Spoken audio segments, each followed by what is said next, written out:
எந்த சட்ட திருத்தத்தின் மூலம் வந்து அடிப்படை கடமைகள் இந்திய அரசியலமைப்பில் வந்து சேர்க்கப்பட்டது அப்படிங்கிற ஒரு கொஸ்டினும், அடுத்தது இதை பற்றி சரியாக கூற்றினை வந்து தேர்வு செய்க அப்படிங்கிற ஒரு கொஸ்டினும் வந்து 2 கொஸ்டின் வந்து அடிப்படை கடமைகளை பற்றி கேட்டிருந்தாங்க குரூப் 2ல.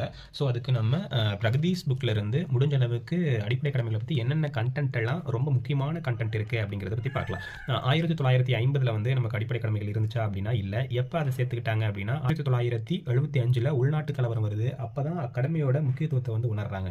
ஸோ அதனால் 1976 காங்கிரஸ் வந்து என்ன பண்ணுதுன்னா ஸ்வரன் சிங் அப்படிங்கிற ஒரு தலைமையில் வந்து அடிப்படை கடமை அமைக்கிறதுக்கு கொண்டு வரது கட்டமைக்கிறதுக்கு ஒரு குழு வந்து ஏற்படுத்துறாங்க. இந்த ஸ்வரன் சிங் கமிட்டி வந்து அடிப்படை கடமைகள் இந்திய அரசியலமைப்பின் அடிப்படை கடமைகள் வந்து எங்கேருந்து நம்ம எடுத்துக்கிட்டோம் அப்படின்னு கேட்டால் ரஷ்யாவிலேருந்து எடுத்துக்கிட்டோம். அதுக்கு அமைக்கப்பட்ட கமிட்டி எது அப்படின்னா ஸ்வரன் சிங் கமிட்டி. இதெல்லாம் பல முறை வந்து டிஎன்பிசியில் கேட்ட கொஸ்டின்ஸ்.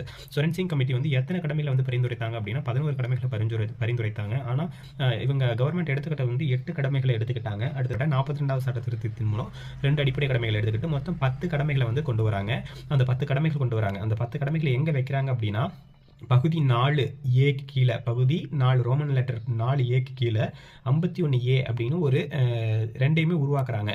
பகுதி 4Aவை உருவாக்குறாங்க. 51A அப்படிங்கிற ஒரு ஆர்டிக்கலையும் உருவாக்குறாங்க. இப்போதைக்கு எவ்வளோ இருக்குது நமக்கு அடிப்படை கடமைகள் அப்படின்னா 11 அடிப்படை கடமைகள் வந்து இருக்குது. இந்த 11வது கடமை எப்போ கொண்டு வந்தாங்க அப்படின்னா 2002ஆம் ஆண்டு 86வது சட்ட திருத்தத்தின்படி இந்த 11வது அடிப்படை கடமைகள் வந்து கொண்டு வந்திருப்பாங்க. நமக்கு இந்த 11 அடிப்படை கடமைகளும் என்னென்ன அப்படின்னு DEF இந்த GHIJK என்ன சொல்லுது அப்படின்னா 6 முதல் 14 வரை உள்ள குழந்தைகளுக்கு வந்து 14 வயது வரை உள்ள குழந்தைகளுக்கு கல்வி வாய்ப்பினை ஏற்படுத்தி கொடுக்கணும் அப்படின்னு சொல்லுது. அடுத்தது 1999ஆம் ஆண்டு வர்மா கமிட்டி அப்படின்னு ஒன்று போட்டிருப்பாங்க. இது எதுக்கு அப்படின்னா இது வந்து அடிப்படை கடமைகளை ஆராயப்படப்பட்ட கமிட்டி எது அப்படின்னு கொஸ்டின் கேட்டிருக்காங்க. வர்மா கமிட்டி.